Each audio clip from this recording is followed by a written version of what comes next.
안녕하세요. 저는, 아니, 40을 바라보고 있는 30대의 남자입니다. 저도 이렇게 다양한 사람들의 이야기가 담겨 있는 곳을 자주 애청하고 있었지만 글을 올리는 건 생각도 해본 적이 없었습니다. 하지만 저에게 일어났던 지난 과거의 이야기가 시청자님들의 속을 시원하게 풀어드릴 수 있을 것 같다는 느낌을 받아 사연을 올리게 되었습니다. 옛날에 부모님께서 저에게 그런 말씀을 해주신 적이 있습니다. 죽을 때까지 믿을 수 있는 친구 한 명 곁에 두고 있는 게 진정한 복이라고요. 저 또한 그런 친구가 있고 그 친구가 제 인생을 아주 뒤바꿔 놓는 데에 큰 역할을 해준 친구라 이렇게 사연으로서 고마움을 전해보려고 합니다.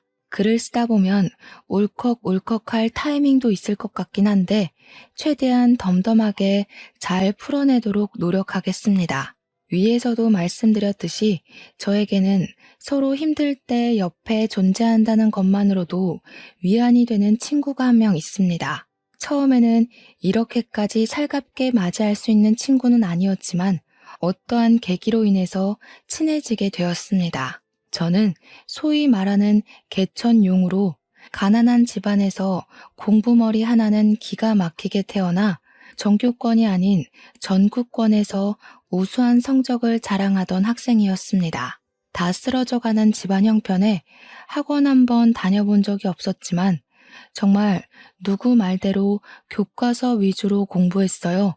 처럼 했더니 성적이 쑥쑥 올랐습니다. 물론 비싼 과외를 받는 친구들에 비해 각고의 노력이 필요하긴 했지만 공부를 하면 할수록 이해가 되고 성적이 오르니 제 스스로 만족도가 올랐습니다.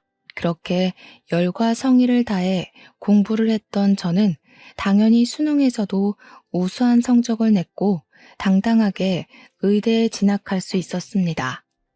제가 의대에 진학을 한 이유는 딱 하나였습니다. 가난한 이 달동네를 벗어나고 싶다는 열망, 오로지 그것이었습니다. 내노라 하는 명문대 의대에 진학을 하면서 저는 전액 장학금까지 거머쥐며 학교 생활을 시작할 수 있었습니다.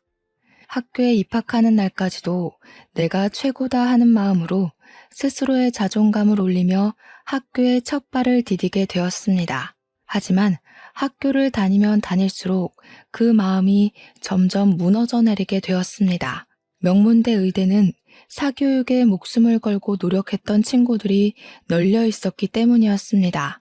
한마디로 공부 잘하는 애들은 널렸고 집안 좋은 애들도 널려 있었습니다. 저처럼 학원 한번 다니지 않고 과외 한번 한 적 없이 남들 풀다 버린 문제집을 주워다가 공부한 애들은 하나도 없더라고요.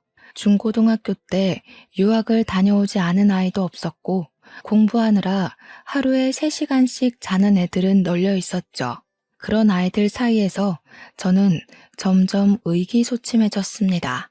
특히 조기 유학을 다녀온 아이들끼리 영어 발음을 가지고 지적할 때 저는 엄청나게 위축이 되었죠. 다들 강남에 50명 이상 되는 집들을 가지고 있고 차도 외제차를 턱턱 끌고 다니며 옷도 죄다 명품만 고집하는 애들 사이에서 저는 달동네를 벗어나지 못한 촌놈이었습니다. 물론 모든 학생들이 그랬다는 건 아닙니다. 유독 제 주위에 그런 애들이 많았던 것 뿐이었습니다. 제가 전국권 성적을 가지고 있었으니 어떻게 공부를 했나, 어떤 선생님께 과외를 받았나 궁금해서 다가온 친구들이었죠. 하지만 그 친구들의 관심은 곧 시들시들해졌습니다. 제가 아무 가난한 집에서 홀로 공부하며 버텨온 학생이었기 때문에 자기들 인생에 큰 득이 되지 않는다고 판단했겠죠. 그런 애들 사이에서 장학금을 받아봐야 뭘 하겠습니까? 그 친구들은 애초에 돈 걱정을 하며 사는 친구들이 아니라서 장학금을 노릴 생각도 하지 않는 애들이었습니다. 적당히 의대를 졸업해서 개원을 하고 돈 많은 여자랑 결혼해서 평생 의사가 직업인 걸 자랑으로 여기고 살 친구들이었습니다. 저는 학비에 구멍이 생기면 안 되었기에 성적을 유지하고자 매일같이 도서관에서 불이 꺼질 때까지 공부를 했습니다. 하지만 동기들은 적당히 여유가 생기면 술도 마시러 가고 해외여행을 다녀오기도 하고 골프도 치고 여가 생활을 착실하게 즐기더군요. 저에게도 몇 번 권유를 하긴 했습니다. 내기 당구를 하러 가자 하면 저는 일단 거절부터 해야 했습니다. 제 당구 실력이 엄청 나빴던 건 아니었으나 내기 값이 한두 푼이 아니었거든요. 그거 낼 돈이 없으니 일단 동기들과 어울리지도 못했죠. 그러다 보니 학과에서 저는 친구가 별로 없었고 나중에는 전국권 성적을 유지하던 애라 그런지 재미가 없다 혹은 우리랑 어울리기 싫단다 하는 오해까지 쌓이게 되었습니다. 저는 차라리 그게 편하다고 생각을 하고 외톨이를 자처했습니다. 혼자 지내면 돈 쓸 일은 없었으니까요. 돈이 없어서 삼각김밥 하나 먹으면서 집중해서 공부를 할 때 그들의 눈에는 밥 먹을 시간이 아까워 대충 삼각김밥으로 허기만 달래고 공부하는 애로 찍혔습니다. 그래도 이 악물고 독하게 공부한 덕에 저는 장학금을 한 번도 놓치지 않았습니다. 또한 우수한 성적을 가지고 있었기에 의대를 졸업하고 전문의 과정을 정할 때에도 원하는 과에 진학할 수 있게 되었죠. 사실 저는 아픈 사람을 살리는 심장외과 의사가 되고 싶다는 꿈이 있었지만 그 자리는 돈이 되지 않는 자리였거든요. 결국 저는 돈이 되는 성형외과나 피부과로 마음을 굳혔고 고민을 하다가 결국 성형외과를 선택하게 되었습니다. 그때 동기들에게 욕도 먹고 시기 질투도 엄청나게 받았습니다. 하루 종일 공부만 하더니 결국 성형외과를 가는 거냐고 역시 돈이 최고지 하는 소리를 들어야만 했죠. 저에게 손가락질을 하는 무리들 속에서 유일하게 제 편을 들어주던 친구가 하나 있었습니다. 네, 그 친구가 저의 평생 친구나 다름없는 그놈입니다. 동기들 사이에서는 성격이 좋아서 인싸로 유명한 친구였는데 우연치 않게 저랑 군대도 비슷한 시기에 다녀오고 복학도 같이 한 친구였거든요. 수업도 몇 번 같이 듣곤 했던 그 친구는 진로를 결정하다가 결국 산부인과를 선택했었어요. 우연치 않게 주변에 있다가 동기들 사이에서 제 이야기가 나오는 것을 듣고 멈칫해 있는데 그 친구가 딱 제 편을 들어주더라고요. 유독 저에 대한 유언비어를 퍼뜨리는 친구에게 야, 경석이가 성형외과에 가든 말든 너희들이 뭘 보태줬다고 고나리 짓을 하냐? 하면서요. 제가 성형외과에 가게 된 것이 부러우면 너네도 놀지 말고 공부하지 그랬냐고 막 쏘아대더라고요. 허구한 날 당구 치고 볼링 치고 술 먹고 하더니 성형외과 못 가게 돼서 질투하는 거 아니냐고 사실만 이야기를 하더라고요. 그때 저는 제가 없는 곳에서 제 편을 들어준 친구에게 따뜻한 마음을 느끼고 그 친구를 위해서라면 저도 발벗고 나서야겠다고 생각했습니다. 그렇게 모든 과정을 마칠 때까지 저희는 붙어 다니게 되었고 둘도 없는 동기가 되었습니다. 저는 졸업 후에 강남에 있는 성형외과에 취직을 하게 되었고 동기는 대학병원에서 산부인과 일을 보게 되었습니다. 제가 성형외과에 취업을 하고 얼마 지나지 않아 만나게 된 여자가 하나 있었는데 매번 저에게 공짜로 보톡스를 놔달라, 필러를 놔달라 하더라고요. 크게 문제될 건 없었으니까 여자친구의 사리사욕을 위해 제가 여러 번 얼굴에 시술을 해주기도 했었죠. 그렇게 1년을 만나다가 여자친구에게 결혼을 하자고 이야기를 했더니 저한테 그거 진심이냐고 하면서 막 깔깔 웃더라고요. 저에게 자기네 집안이 얼마나 빵빵한 줄 알고는 있는 거냐고, 혹시 결혼해서 팔자 펴보고 싶어서 그런 거냐고 하더라고요. 저는 단지 여자친구에게 진심으로 평생 잘해주고 싶어서 저 정도 벌면 먹고 사는 데는 문제가 없을 것 같아 미래를 함께 하자고 했을 뿐인데요. 여자친구는 자기네 집안이 탐나서 제가 욕심을 부린 줄 알더라고요. 그러더니 오빠는 개천용이라서 부담이 된다. 본가도 다 쓰러져가는 달동네라고 하지 않았냐 하면서 거절을 하더라고요. 오빠 형편에 걸맞은 사람을 만나라고 아니면 본가부터 이사를 가라고 하더라고요. 저한테 진심으로 만났던 기간이 있어서 충고를 해주는 거니까 너무 고깝게 듣지는 말라고 하는데 너무 부끄럽고 수치스러웠습니다. 결혼하고 나면 자기가 시댁에 평생 봉사를 해야 할 것 같다고 자기도 부잣집 시댁 만나서 1년에 한두 번만 얼굴 보고 살고 싶다고 하더라고요. 저랑 비슷한 처지에 있는 여자를 만나야 서로에게 좋을 것 같다면서 헤어지자고 하는데 붙잡을 수가 없었습니다. 저는 그때 받았던 상처로 인해 쭉 여자친구를 사귀는 것을 거부하고 있었습니다. 그러던 어느 날이었습니다. 평소와 다름없이 수술과 진료를 마친 뒤 퇴근을 하려고 나섰는데 산부인과에 간 제 동기 명철이한테서 전화가 온 겁니다. 오랜만에 일찍 끝마치기라도 했나 같이 술이나 한잔할까 싶어서 전화를 받았는데 아주 급한 목소리로 저에게 도움을 요청하더라고요. 여동생이 갑자기 사고를 당해서 얼굴을 크게 다치게 되었는데 재건 수술이 필요할 것 같다는 말이었죠. 대학병원 성형외과는 지금 바로 응급수술을 받을 수 있는 인력이 없다고 저에게 간곡히 부탁하는 게 아니겠습니까? 저는 이미 퇴근을 하러 건물 밖으로 나왔지만 명철이에게 얼른 병원으로 오라고 주소를 알려주었습니다. 마음 같아서는 응급실에 가서 진료를 보라고 하고 싶기도 했죠. 오전, 오후 전부 수술이 있어서 피곤했거든요. 하지만 유일하게 제 편을 들어주었던 친구였고 저도 발벗고 나서주기로 결심했던 친구였기에 병원에 다시 들어갔습니다. 당직 간호사들에게 이야기를 하고 퇴근한 마취과 선생님까지 다시 부탁드려 모시고는 수술을 준비했습니다. 8시쯤 명철이가 동생을 데리고 병원을 왔는데 정말 얼굴이 말이 아니더군요. 코는 옆으로 휘어져 골절이 있었고 눈꺼풀이 찢어져 있었고 얼굴뼈가 안쪽으로 살짝 함몰된 것 같았습니다. 정말 누가 쇠파이프로 얼굴만 때렸나 하는 생각이 들 정도로 심각한 상태였습니다. 정말 대수술이겠구나 싶어서 빠르게 준비를 했고 저녁 8시부터 수술이 시작되었습니다. 늘 저와 호흡을 맞추던 간호사들이 없어서 조금 불편하긴 했지만 베테랑들이라 그런지 금방 손발이 맞더라고요. 피가 많이 흐르고 있었기에 빠르게 지혈을 하고 마취에 들어갔습니다.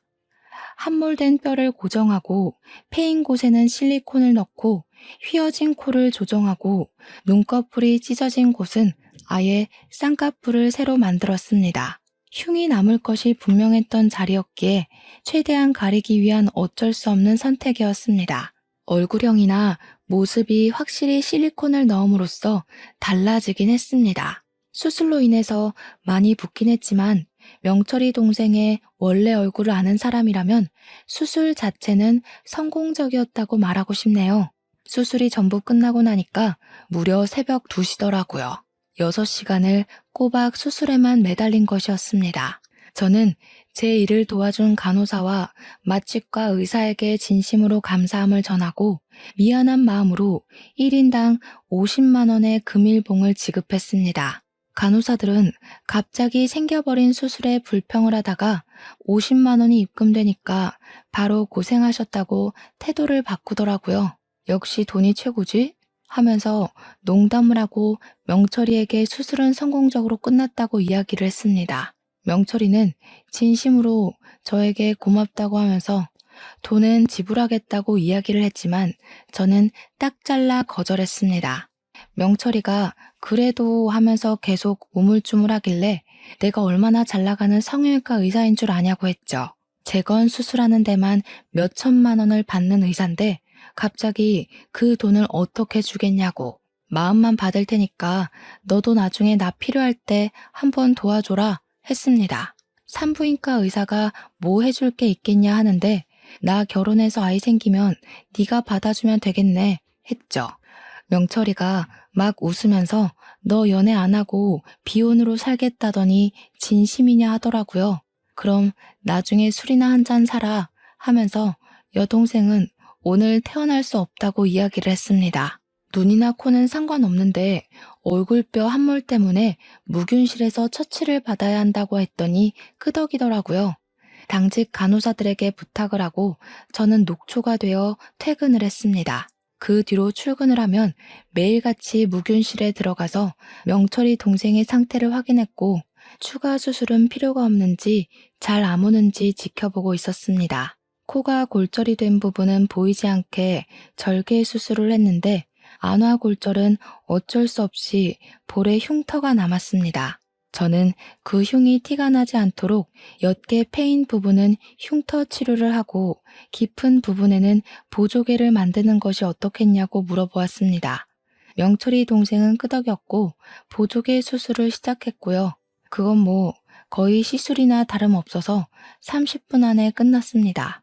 명철이는 말끔해진 동생의 얼굴을 보고 조금 낯설어 하면서도 성형의 힘이 이렇게 중요한 거라고 동생에게 장난을 치더라고요. 저에게 진심으로 고맙다 하는 말도 잊지 않았죠. 명철이 동생은 수술한 지 열흘 만에서야 퇴원을 할 수 있었고 얼굴에 멍이 많이 남아 있어서 멍에 바르는 크림을 꼭 쓰라고 설명도 아끼지 않으셨습니다. 그 비용은 모두 제 개인비로 처리를 했기에 뼈아픈 손실이 당연히 일어났지만 명철이가 제 편을 들어줬었던 지난날을 생각하면 아깝지 않았습니다. 그날 이후로 가끔 가다 명철이를 만나서 술도 한잔하고 밥도 먹고 했는데 여동생이 정말 미인이 되어서 가끔 낯설기도 하다고 하더군요. 제가 어떻게 사고가 났길래 다른 데는 멀쩡하고 얼굴만 그렇게 된 거냐고 아무리 생각해도 이상하다고 했죠. 그러니 명철이가 한참을 고민하다가 그제야 말을 해주더라고요. 여동생이 남자친구랑 싸우고 헤어지자고 했는데 남자친구가 손버릇이 무척이나 안 좋은 놈이었던 거죠. 홧김에 애를 그렇게 만들었다고 하는 겁니다. 응급실을 가야 하나 순간 고민을 했지만 하필 다친 곳이 얼굴이라 제 생각이 났다고 하더라고요. 그 정신 나간 놈은 어떻게 했냐? 경찰에 신고는 했냐 하니까 아는 변호사의 도움으로 지금 재판 중에 있다고 했습니다.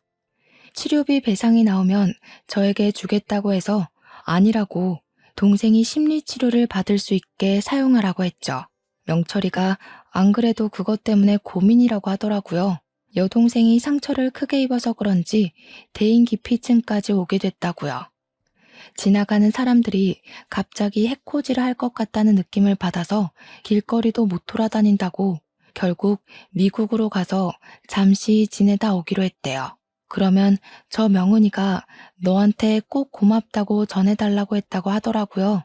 저는 당연히 의사로서 해야 할 일을 한 거라고 말은 했지만 이상한 놈한테 걸려서 그런 상처를 입은 명철이 동생이 좀 안타까웠습니다. 명철에게 위로의 말을 전하고 저희는 또 그렇게 바쁜 각자의 일상으로 돌아갔습니다. 그 뒤로 저에게 일복이 터진 것인지 진짜 너무너무 바빴습니다. 성형외과에 찾아오는 손님들도 무척이나 늘었고요. 또 제가 젊은 의사임에도 불구하고 실력이 좋다고 소문이 나서 방송가에서도 저를 찾아오고 했습니다. 연예인 지망생들부터 방송국에서도 출연해달라는 문의가 빗발치기 시작했습니다. 바쁘게 살던 와중에 제가 방송을 하나 나가게 되었는데 그 프로그램에서 코너 속의 코너를 진행하는 캐스터와 안면이 생기게 되었습니다. 저한테 먼저 살갑게 선생님이 성형을 그렇게 잘하신다고 하던데 제 친구들도 선생님께 코 수술했더라고요. 제 코도 한번 봐주세요 하면서 다가왔습니다. 코 수술 이미 하신 거 아니냐고 물어보니 했죠. 근데 방송물 먹는 애들은 2번, 3번 하잖아요. 하더라고요. 자기는 한 번밖에 안 했다면서 지방 촬영 때문에 바쁘긴 하지만 시간 내서 찾아오겠다고 하더라고요. 성격이 참 털털해 보였습니다. 그래서 연락 주고 오시라고 명함을 하나 드렸어요. 그 뒤로 연락이 왔는데 성형 얘기는 물어보지도 않고 제 개인사를 막 물어보더라고요. 원래 성형외과 의사들이 엄청난 재력가 집안 자제들이라는데 그거 루머죠? 하면서 말이죠. 그래서 제가 네, 루머예요. 저도 개천용인데요. 했더니 어머, 나 개천용 정말 좋아. 그거야말로 진짜죠. 자기 관리 잘하고 자기 일 열심히 한 사람의 증거 아니겠어요? 너무 멋있다. 그러면서 뭐 자기가 이번에는 전주에 왔는데 여기 비빔밥이 진짜 맛있다고 사진 찍어서 보내주기도 하더라고요. 어떤 날은 오늘 촬영은 산행이 있어요 하면서 산 정상에서 찍은 셀카도 보내주고 하는 게 아니겠습니까? 저한테 자주 연락하고 매력 어필도 꽤 많이 하더라고요. 처음에는 얼떨떨해서 뭐지? 하면서 넘겼는데 저도 점점 이 여자의 연락이 기다려지고 뭐 하는지 궁금하고 그러더라고요. 하루 종일 연락이 없는 날이면 핸드폰에서 시선을 떼질 못하는 저를 발견하고는 헛웃음을 짓기도 했습니다. 한 3일째 연락이 없던 어느 날 제가 궁금해서 먼저 연락을 하게 되었습니다. 성형외과에 한번 오신다더니 안 오세요? 하고 그랬더니 바로 답장이 오는 게 아니겠습니까? 뭐예요? 보고 싶다, 궁금하다, 어디서 뭐하냐, 이런 연락일 줄 알았더니 고객 유치? 이러면서 너스레를 떨더라고요. 그래서 솔직하게 말을 하게 되었습니다. 아닙니다. 궁금했습니다. 보고 싶습니다. 이렇게 남자답게 말이죠. 그랬더니 그분도 보통 성격은 아니신지 저에게 바로 오늘 데이트하자고 요청을 하시더라고요. 뭐 저희 둘이 길 가다가 알아볼 만큼의 유명인사는 아니긴 했지만 간혹 가다가 알아보는 사람들이 있긴 하더라고요. 그래서 마스크도 쓰고 모자도 눌러 쓰고 그러면서 데이트를 즐기기 시작했습니다. 저야 그냥 성형외과 의사라지만 그분은 방송인이니까 괜히 스캔들이라도 터지고 하면 그렇지 않겠습니까? 그렇게 몇 번을 밖에서 만나다가 마음이 깊어지고 연애를 시작하게 되었는데 막상 연애를 시작하고 나니까 이 사람이 얼마나 바쁜 사람인지를 알게 되었습니다. 하루 종일 연락이 되지 않을 때도 있었고 지방 촬영이 일주일에 한 번 이상은 꼭 잡히더라고요. 보고 싶을 때 볼 수 없다는 사실이 조금 슬프게 느껴지긴 했지만 그만큼 제가 이 사람을 사랑하는구나 하고 깨닫게 된 계기도 되었습니다. 전 여자친구에게 한 번 크게 대인 이후로 여자를 믿지 않게 되었었는데 이 사람은 저에게 확신을 주려고 노력하는 사람이었습니다. 연락이 바빠서 안 될 때에도 나중에 꼭 사정을 설명해주고 지방 촬영을 가게 되면 꼭 사진을 보내줘서 확인을 시켜주었습니다. 워낙 바쁜 사람이다 보니 제가 찾아가는 건 꿈도 꿀 수 없었고 이 사람이 시간이 되어야 우리 병원 근처로 찾아와서 같이 밥을 먹을 수 있었지만 그럼에도 불구하고 전부 이해를 할 수 있을 정도로 사랑하게 되었습니다. 하염없이 기다려야 하는 입장이 썩 좋지는 않았지만 어린 왕자도 그런 말을 했었잖아요. 그 사람이 도착하기 1시간 전부터 기다려지는 그 설렘이 참 행복하고 좋더라고요.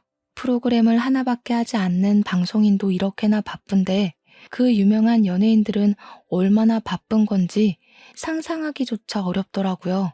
그래서 과로로 쓰러지는 사람도 많구나 하면서 하나를 더 깨닫게 되었달까요?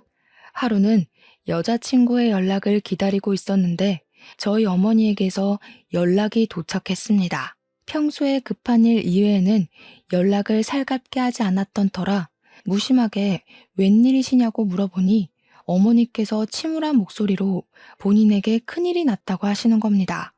놀래서 왜 그러시냐고 하니까 어머니께서 지금 병원에 와 계신데 자기가 암에 걸린 것 같다고 이야기를 하시는 겁니다.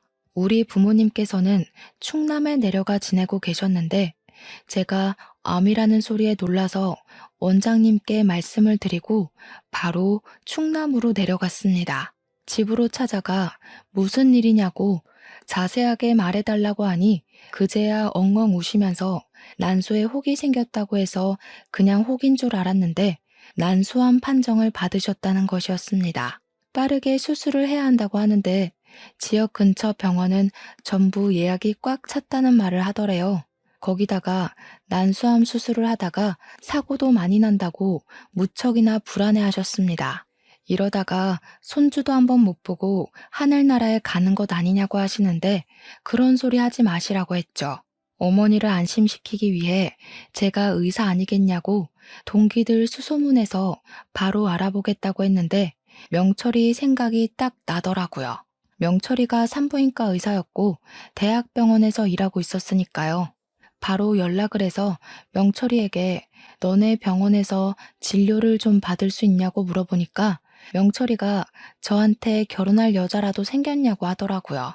축하한다면서 산전검사가 유행이니 뭐니 하길래 그게 아니라 우리 어머니께서 아프시다 말을 했습니다. 화들짝 놀라길래 난소암이라고 하는데 수술이 가능할지 모르겠다고 여기가 시골이라서 좀 알아봐 줄 수 있냐고 말했더니 바로 서울로 오라고 하더라고요. 서울에 와서 다시 한번 진단을 받아보는 게 좋을 것 같다고 해서 제가 사는 오피스텔로 부모님을 모시고 올라왔습니다. 원래 대학병원에서 진료를 받으려면 짧게는 한 달, 길게는 몇 년도 기다린다고 하더라고요. 근데 명철이가 너무나도 고맙게 본인 담당 교수님 스케줄을 변경해서 바로 예약을 잡아줬습니다. 제가 명철이에게 네가 진료를 봐줘도 되는데 라고 하니 자기는 아직 펠로우라고 수술을 하긴 하지만 그래도 권위자가 하는 게 좋지 않겠냐고 하더군요. 뭐 서울에 올라와서 CT도 찍고 피검사도 하고 여러 가지 검사를 마친 뒤 교수님을 배웠는데 저에게 지방 병원에서 난소암 3기라고 했냐고 의아한 표정으로 물으시더라고요. 그러면서 다시 보니까 1기 정도로밖에 안 보입니다. 아마 판독하다 실수가 난 것 같다고 차근차근 설명을 해주셨습니다. 수술은 바로 하고 꾸준히 항암 치료 받으시면 완치 가능성이 높으니까 겁먹지 마시라고 환자의 의지가 중요하다고 하시더라고요. 제가 감사합니다, 감사합니다 하니 교수님께서 저를 기억하신다고 하시더라고요. 경석이가 명철이네 학번 수석 아니었냐고 심장외과에 관심 있어 하더니 성형으로 갔다고 심장외과 김 교수가 아주 아쉬워했다고 하시면서요. 부모님 앞에서 수석 이야기를 꺼내주시니까 뭔가 뿌듯하더라고요. 기억해 주셔서 감사하다고 했더니 걱정하지 말고 마음만 편하게 먹으라고 스트레스 안 받아야 수술도 잘 되는 거라고 해주셨습니다. 그 뒤로 어머니께서는 바로 입원을 했고 기다림이 무색하게 정말 번갯불에 콩 구워 먹듯 수술까지 받을 수 있게 되셨습니다. 저도 의사이지만 일에서 인맥이 참 중요하다고 하는 거더라고요. 제가 정신이 없는 사이에 여자친구에게서 연락은 있었지만 한 번을 찾아오지 않았습니다. 저랑 그래도 꽤 오래 만난 사이고 우리 나이가 점차 차올라가니까 슬슬 결혼 이야기도 꺼내고 싶었거든요. 그런데 저희 어머니께서 대학병원에서 큰 수술을 한다고까지 했는데 수술에 관한 이야기도 어머니의 이야기도 꺼내지 않는 여자친구에게 좀 서운했어요. 찾아오는 건 무리여도 연락 한 통은 줄 수 있는 것 아닌가 하는 생각이 들었거든요. 그날은 오랜만에 병원에 연차를 내고 제가 어머니의 병실에서 병수발을 들고 있었던 날인데 어머니께서 TV를 딱 트시더라고요. 제 방송이 나오고 있었는데 제 여자친구가 진행하는 프로그램이 떡하니 나오고 있었습니다. 어머니의 반응이 궁금하기도 해서 어머니께 저 방송 진행하는 여자 어떤 것 같냐고 물어보니까 어머니께서 누구? 저 캐스터? 하시더라고요. 예쁘게 생긴 것 같지 않냐? 실제로 보면 더 예쁘다더라 하니까 어머니께서 피식 웃으시는 겁니다. 얘가 공부만 하느라 아무것도 모르는구나. 저 여자 예전에 엄청난 스캔들 하나 있었잖아. 뭐라더라? 무슨 대기업 회장이 스폰서라고 그랬나? 아무튼 누구 첩질한다고 난리 났었잖니. 저 여자가 원래 주부들 보는 프로그램에 죄다 출연했던 여자였는데 그 기사 하나로 완전히 인기 떨어져서 이 프로그램 하나 하잖아. 얼굴만 예쁘면 뭐해? 어이구. 저는 그 말을 듣고 머리를 한 대 얻어맞은 것 마냥 멍하니 아무것도 할 수 없었습니다. 제 여자친구가 다른 남자, 그것도 늑다리 기업 회장을 스폰서로 두고 있었다는 게 믿어지지가 않더라고요. 그 이야기를 들었는데 제가 어떻게 가만히 믿고만 있을 수 있겠습니까? 저는 바로 여자친구에게 만나자고 연락을 넣었습니다. 그러니 저에게 오늘은 조금 바쁘다고 이야기를 하더라고요. 그날은 평소에 방송 촬영이 없는 날인 걸로 알고 있었거든요. 그래서 오늘 일정 없는 날 아니냐고, 방송이 나오는 날에는 생방 끝나고 집에 가는 거 아니냐고 하니까 오늘은 일이 아니라 개인적인 약속이 있다고 하더라고요. 아무리 개인적인 약속이라고 해도 어머니께서 암으로 고생하시고 있는 남자친구가 급하게 만나자고 하는데 거절을 하니까 좀 그랬습니다. 그럼 약속이 끝나면 만나자고 제가 한 수 물러서 이야기를 하니 언제 끝날지 모르는 약속이라고 말을 흐리더군요. 제가 밤 10시고 11시고 기다리겠다고 하니까 저한테 신경질적으로 바쁘다니까 왜 그러는 거냐고 이야기를 하더라고요. 순간 스폰서 이야기가 머릿속을 둥둥 떠다니는데 정신 나갈 것 같았습니다.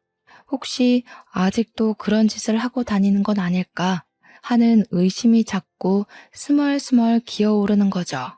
가끔 가다가 밤에 연락이 안 되던 날도 있었고 여자친구가 만나자고 하는 날에만 겨우 만날 수 있었던 것들이 생각나더라고요. 저의 의심은 점점 확신으로 바뀌고 있었습니다. 그래서 저는 연인 사이니까 솔직하게 말을 해야 한다고 생각이 들어서 지금 의심이 든다고 말을 했습니다. 당신에게 스폰서가 있었다는 이야기를 이제 와서 들었다고 솔직하게 말을 해달라고 했더니 바로 여자친구에게서 전화가 오더라고요. 그게 언제적 루머인데 아직까지도 믿고 있냐면서 오히려 저에게 실망이라는 말을 하더라고요. 솔직하게 말해달라고 그거 루머 맞냐고 다그쳤습니다. 그랬더니 지금 자기를 못 믿는 거냐면서 그 루머 때문에 방송도 다 잘리고 자기가 정말 힘들게 살았다고 하더라고요. 그 대기업 회장이 누구인지 아냐고, 누군지는 안 뜨고 소문만 있는 거라고, 자기가 그 기사를 쓴 기자 명예훼손으로 고소도 했었다고 하더라고요. 그러고는 기분 나쁘니까 나중에 연락하겠다면서 전화를 뚝 끊어버렸습니다. 저는 어머니 병실에 앉아서 그 기자가 누구인지 열심히 검색을 해보았습니다. 기사가 다 내려간 탓에 아무리 찾아도 원본 기사는 찾을 수가 없었고 기사를 쓴 기자도 누군지 찾을 수가 없었습니다.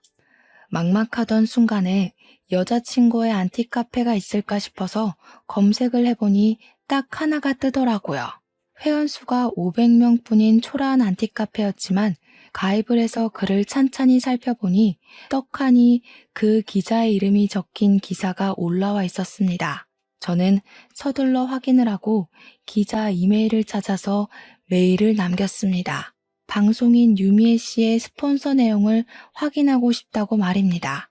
그 기자가 다음날 저에게 연락이 와서는 그 기사 때문에 자기가 명예훼손으로 고소를 당해서 벌금도 냈었다고 입 밖으로 꺼내기 싫다고 이야기를 하더라고요. 그래서 솔직하게 저도 오픈을 했죠. 제가 남자친구인데 그 내용으로 과민 반응을 하더라. 좀 수상하다. 자세하게 알고 싶다. 구구절절 말입니다. 만나서 이야기를 하자고 먼저 요청을 하길래 병원으로 와달라고 부탁을 하니 오셨더라고요. 멋쩍게 앉아서 이야기를 들을 수 있었습니다. 유미애 씨, C기업 이 회장이랑 그렇고 그런 사이 맞아요. 제가 직접 찍은 사진도 있었고요. 물론 C기업에서 저한테 수십억 대 소송을 걸겠다고 으름장을 내서 2차 폭로는 무기한 중지되었죠. 상대방은 숨기고 기사를 냈는데 명예훼손으로 그 여자가 소송을 걸 줄 알았겠습니까? 덕분에 1,000만 원이나 벌금을 냈어요. 근데 남자친구 맞아요? 왜 이런 걸 캐고 다닙니까? 아무래도 그 스폰이 아직도 이어지고 있는 것 같다는 의심이 들어서 말입니다. 증거는 없지만 밤에 연락이 안 될 때도 있고 촬영이 없는 날에도 촬영한다고 거짓말을 하더라고요. 그 여자 원래 이쪽에서는 유명했어요. C기업 말고도 다른 기업 회장들이랑도 뭐 있을걸요? 아무튼 남자친구라고 하시니 좀 안 됐네. 그냥 빨리 헤어지세요. 그게 똥 피하는 길입니다. 병원 로비에서 그런 이야기를 하고 있는 와중에 명철이가 지나가다가 저를 보고 반갑게 달려왔습니다. 기자분을 보더니 저한테 오, 뭐야, 여자친구? 하고 물어보더라고요. 그래서 아니라고 기자님이라고 소개를 하니 명철이가 당황해하면서 기자를 왜 만나고 있냐고 성형외과에 무슨 일 생긴 거냐고 물어보더라고요. 명철이까지 속이긴 좀 그래서 솔직하게 이야기를 했습니다. 사실 방송인 유미애가 내 여자친구라고 말이죠. 그랬더니 명철이가 기자를 향해서 잘 만나고 있는 커플 헤어지게 하려고 사생활을 캐는 거냐고 하더라고요. 오해가 단단히 쌓인 것 같아서 그런 거 아니라고 여자친구가 스폰서 일을 한다는 소문을 들어서 확인차 만난 거라고 했죠. 그러니 명철이가 갑자기 유미애? 유미애? 하더니 얼굴이 사색이 되더라고요. 그 표정을 보고 저도 놀라서 뭐 아는 거 있냐고 유미애랑 아는 사이냐고 물어봤더니 명철이가 저한테 이야기를 해주더라고요. 우리 동기 혜성이 있잖아. 혜성이가 몇 년 전에 산부인과를 개업했는데 거기 단골 손님이거든. 제가 명철이한테 너 아직도 혜성이랑 연락하고 지내는 거냐 하니까 명철이가 혜성이가 자기 여자친구라고 하더라고요. 졸지에 잠복 근무를 하는 형사도 아닌데 완전 무장을 하고 퇴근 시간을 맞춰 저와 명철이 그리고 기자님까지 셋이서 혜성이의 산부인과로 향했습니다. 혜성이에게 어떻게 이야기를 꺼내야 할지 고민을 하다가 사실 내가 유미의 남자친구다 하면서 운을 뗐습니다. 스폰서 짓을 아직도 하고 있는 듯하니 결론은 진료 기록을 보고 싶다는 말이었습니다. 그러니 혜성이가 저를 싸늘하게 바라보면서 환자 진료 기록을 제3자에게 보여주는 건 불법이라 안 된다고 하더라고요. 의사가 될 때 선수하지 않았냐고.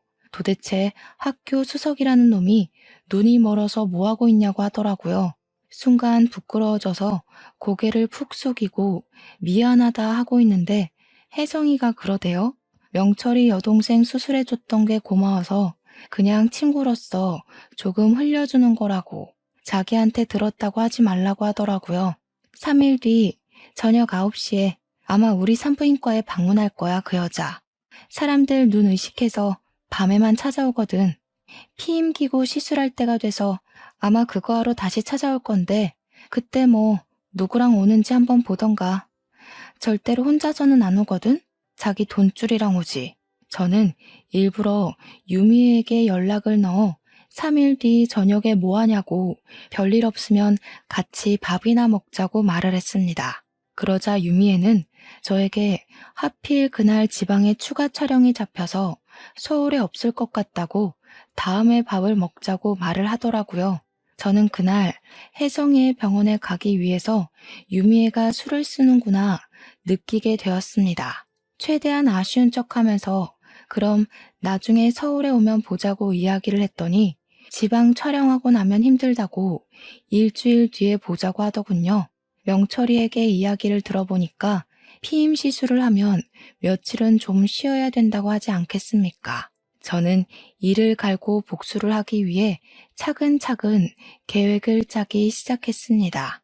결전의 그날이 다가오고 저는 긴장감으로 손이 미끄덩거릴 정도로 땀을 줄줄 흘렸습니다. 혜성이의 산부인과가 저녁 6시 30분이면 문을 닫기 때문에 저와 명철이 그리고 기자까지 3명은 산부인과 안에 몰래 들어와 잠복을 하고 있었습니다. 큰 병원이 아닌 개인 병원이라서 가능한 일이었습니다. 한참을 기다리고 있는데 정말 9시가 조금 넘자 유미애가 불 꺼진 산부인과에 간접등 불빛에 의지를 한 채 들어오더라고요. 명철이는 저게 유미애가 맞냐면서 긴가민가해 했지만 저는 한눈에 딱 알아볼 수 있었습니다. 모자를 푹 눌러쓰고 마스크로 얼굴을 꽁꽁 싸맨 채 조심히 들어왔지만 말이죠. 왜냐하면 그 모자와 마스크가 저랑 데이트할 때도 자신의 신변을 숨기기 위해 사용했던 소품이었어요. 웬 남자의 팔짱을 끼고 둘이 다정하게 들어왔는데 이상하게 젊어 보이는 겁니다. C기업 회장은 늙어서 머리가 다 벗겨진 사람이었는데 옆에 있는 남자는 머리숱이 아주 풍성한 사람이더군요. 혹시 매니저는 아닐까, 내가 헛다리를 짚은 걸까 하면서 누구지 누구지 하고 있는데 기자님이 그러시더라고요. 난년은 난년이네 하면서 저 사람 A 광고기획 전무라는 사람이라고 설명을 해주었습니다. 정말 만나던 남자가 한둘은 아닌 모양이더군요. 저는 이를 갈고 복수를 위해 마지막 결심을 했습니다. 유미애가 혜성이의 진료실에 들어간 지 15분이 지나자마자 저는 진료실의 문을 쾅 소리나게 열고 들어갔습니다. 순간 놀란 전무와 유미애는 저에게 누구시냐 나가라 소리를 쳤고 혜성이도 연기를 시작했습니다. 환자분 지금 진료 중이니까 들어오시면 안 된다고 나가라고 말이죠. 피임기구를 손에 들고 설명마저 할까요? 보통 피임 시술은 하며 일부러 이야기를 이어가는 혜성이의 말을 전무라는 사람이 끊더라고요. 저는 유미애를 향해 너 딱 걸렸어 라고 말을 했고 전무는 여기 사람 없냐고 이 사람들 좀 끌어내라고 소리를 치더라고요. 영업이 끝난 산부인과에 다른 직원이 누가 있겠습니까? 기자는 바로 셔터를 눌렀고 그 둘은 얼굴을 가리면서 찍지 말라고 연신 소리치고 있었습니다. 나가려는 전무를 명철이가 뒷덜미를 잡아두었고 유미애는 꼼짝도 못하고 저한테 오빠 오빠 하더라고요. 제가 싸늘하게 쳐다보자 갑자기 신경질을 내며 소리를 쳤습니다. 지금 나를 미행한 거야? 여긴 어떻게 알고 찾아온 거야? 그래, 미행했다. 이게 더럽게 스폰을 받고 다녀? 저희 둘이 싸우고 있는데도 전무라는 사람은 본인 신상을 숨기기에 바쁘더라고요. 기자의 카메라를 잡아차려고 하는데 명철이가 막았습니다. 유미애는 저에게 오해하는 거라고 이야기를 했지만 저는 피임기구를 가리키며 저게 어떻게 오해냐고 했죠. 피임 시술에 대해 이야기하는 걸 다 들었는데 다른 남자랑 떡하니 나타나서 뭐 하는 거냐며 유미애의 뺨을 치려고 했습니다. 그러자 혜성이가 저를 말리더라고요. 환자분, 지금 임신 초기 상태라 안정을 취해야 합니다. 폭력을 쓰시면 경찰 부를 거예요. 저는 그 말에 세상이 무너지는 것 같았습니다. 기자는 바로 이거 완전 대박 기사감이라며 진료실을 나섰고 유미애는 저에게 매달리기 시작했습니다. 아마도 제 아이라고 속이려고 했던 것 같습니다.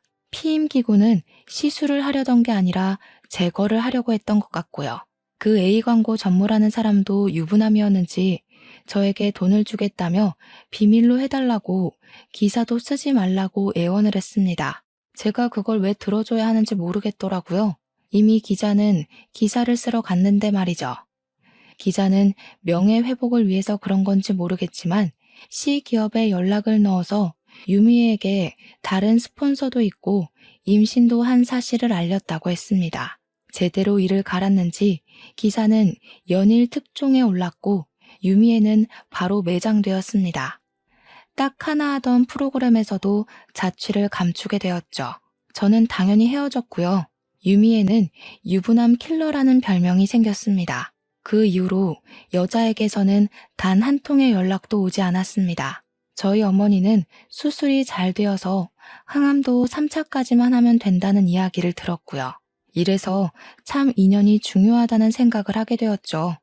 혜성이랑 명철이도 저에게 곧 결혼을 하게 되었다면서 청첩장을 주길래 축하의 말을 아낌없이 전했습니다. 저에게 좋은 인연이 나타날 거라고 하길래 저도 당장 결혼 생각은 없지만 좋은 사람이 나타났으면 좋겠다고 했습니다. 아마 이런 일을 겪고 났으니 다음에는 더 좋은 사람 찾아갈 수 있겠죠? 여러분들도 저를 응원해 주셨으면 좋겠습니다. 제 이야기는 여기서 마치도록 하겠습니다. 감사합니다.